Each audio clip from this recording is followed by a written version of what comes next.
Alright, just got out of seeing The Host. Not really sure what to say about The Host. From what I saw of the previews, it looked like an interesting movie until I found out it was based on another book by Stephenie Meyer, who is the lady who wrote the Twilight Saga. For those of you who have followed back in my early days of my live show, I once did a review of the first Twilight film where I was quoted as saying it wasn't that bad.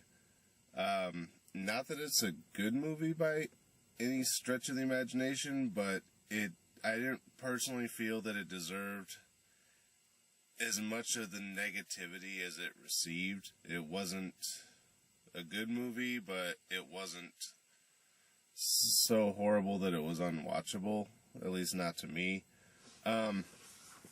So I kind of went into this one expecting it to be basically Twilight-esque, but at the same time, from what I saw of the previews, it looked like it could have been interesting to a degree.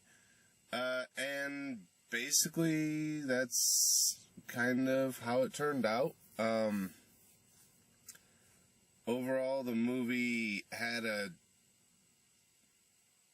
potential in the premise, but it was littered with Stephenie Meyer's bullshit. That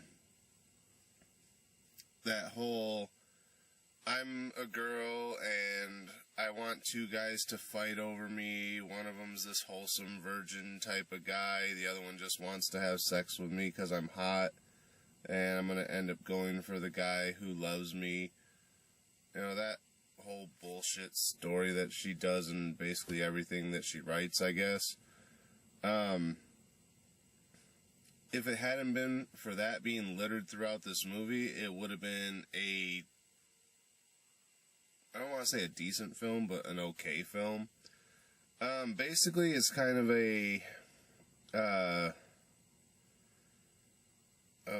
was the name of that? Invasion of the Body Snatchers type of thing. The aliens come and take over a human host, and basically the girl and her younger brother are scavenging for supplies in the city or something, and the characters are called the Seekers, which are the aliens who seek out the humans and take over their bodies, or put other aliens into their bodies. They have them cornered, and in order to protect her brother, she says, I'm going to distract him. Once it's clear, you get back to where everyone's hiding. So she throws herself out a window. Oh yeah, this is the spoilers part, or the premise. So if you don't want to know the story, skip ahead a bit. So she throws herself out the window, basically killing herself. The aliens then take her body, and they're able to heal it and implant the alien, the symbiote, I guess you could call it. And it turns out her consciousness is still active, which if she killed herself, the consciousness technically should have ended at that point, and it would have been an empty husk. So the fact that her consciousness still existed doesn't really make sense. But, like I said, Stephenie Meyer, she probably doesn't think that logically. So the consciousness still exists, and it basically, at first, is fighting the symbiote, and then later is able to reason with it and say, basically they have the symbiote trying to access the host body's memories to find out where the rest of the human rebels are, so they can overtake them as well. So as she's doing this, the girl's consciousness is like, you can't reveal where they are, please, and basically reasons with her, and the alien's having a difficult time understanding the consciousness, because I guess the other species throughout the universe that they've taken over haven't been this resistant. So she wants to talk to her doctor, well, one of their doctors, who might be more familiar with what's going on. Turns out her doctor's been reassigned. So she makes peace with the consciousness of the girl temporarily, saying, I'm going to go find my doctor and find out what's going on, and we'll go from there. So then the girl, or the consciousness, kind of leads her to where everyone's hiding, because she wants to check and make sure everyone's okay. So again, this is completely stupid on the consciousness of the girl's part. So they get out to where everyone's hiding. They find her uncle. The uncle realizes that she's an alien, and everyone else in the little group of rebels wants to kill her. He says, no, we'll take her back and we'll hold her. And, she used to be my niece, so if there's a way to... He doesn't really say that if there's a way to bring her back, we want to do it, but you can tell that's kind of where he's leading, while everyone else is like, there is no coming back from this, we gotta kill her. So, basically the uncle's the only smart character. He's actually the only character I like throughout most of the movie. So they take her back, which again is kind of stupid, because she could just be gathering information and tricking them, but for some reason they trust her to a degree. They hold her prisoner. Then it's this weird back and forth of the stupidity of the consciousness. It's, first she says, don't tell them that I'm still in here, because they'll think you're just trying to save your life. Which makes sense. And then later on, when the alien's talking to her younger brother, and he's not really crying, but he's just kind of talking like, like a brother would about his sister, because he misses her. And then the consciousness is like, forget what I told you earlier, tell him that I'm here. I have to give him something to let him know that I'm here. So then, yeah, it's just, she's basically stupid. And I don't know why, but whoever's doing the voiceover for the consciousness has this really heavy, Texas accent, which sounds horrible considering the girl who's portraying the host, or the symbiote, is not speaking with that accent. And later on, when, spoilers again, when the symbiote's removed from the host and she's back to normal, she still doesn't speak with that strong Texas accent. So I don't know where that came from, but anyway. So they take her prisoner, and basically her boyfriend doesn't want anything to do with her. He's like, you're not her, blah, blah, blah, blah. Another guy who wanted to kill her when they first captured her kind of has a change of heart, and basically because he thinks she's hot and wants to get in her pants even though she's an alien.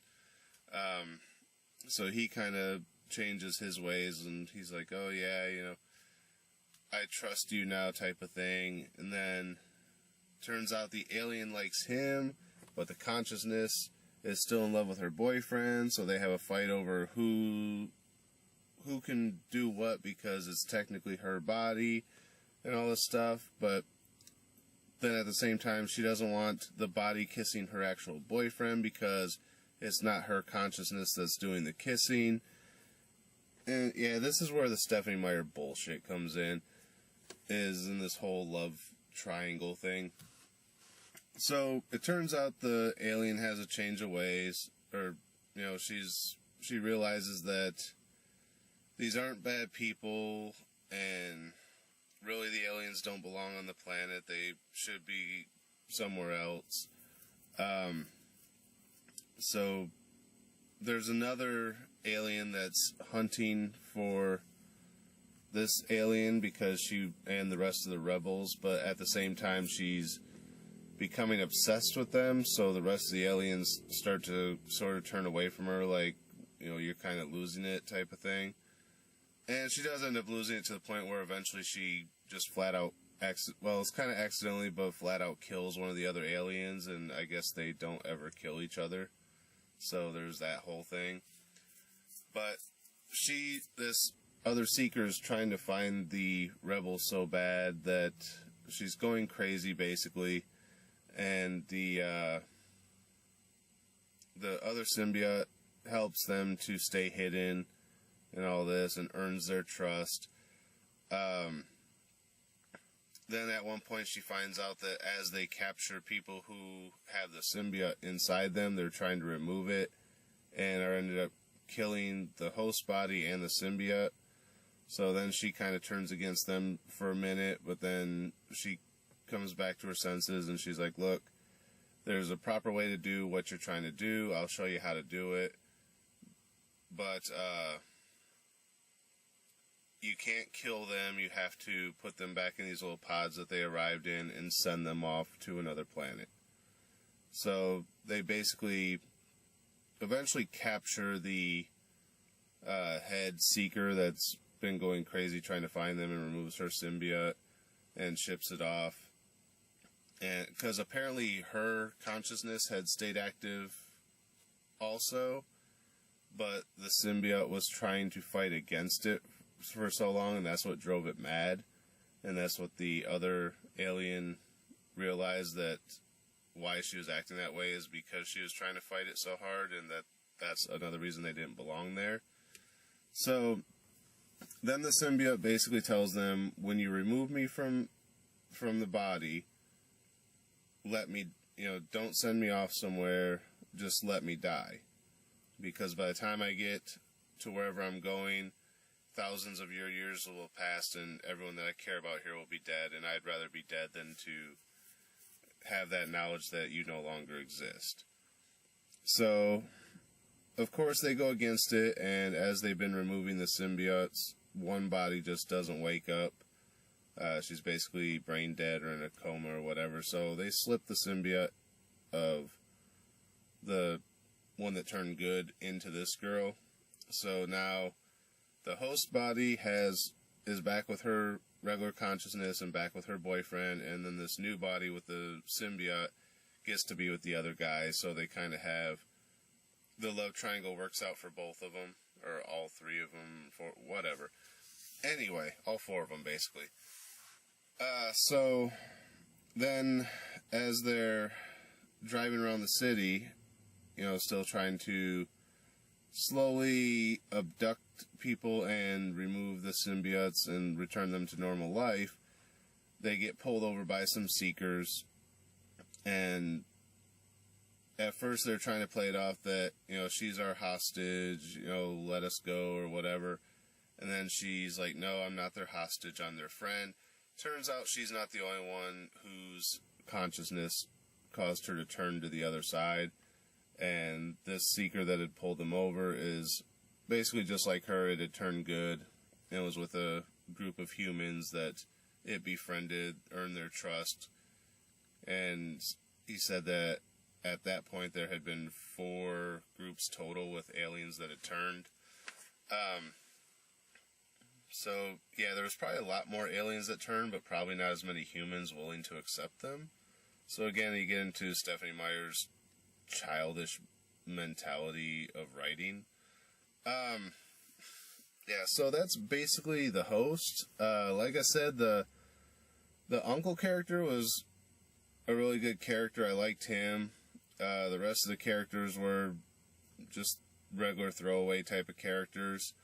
The overall story of the alien invasion had potential to be good, but it was poorly executed due to Stephenie Meyer's poor writing and the love triangle bullshit that Stephenie Meyers likes to write. Just really drug the movie down and kind of ruined what could have been a okay movie. So as far as a star rating goes, I wasn't bored watching it, but at the same time, the whole love story thing makes it lose a lot.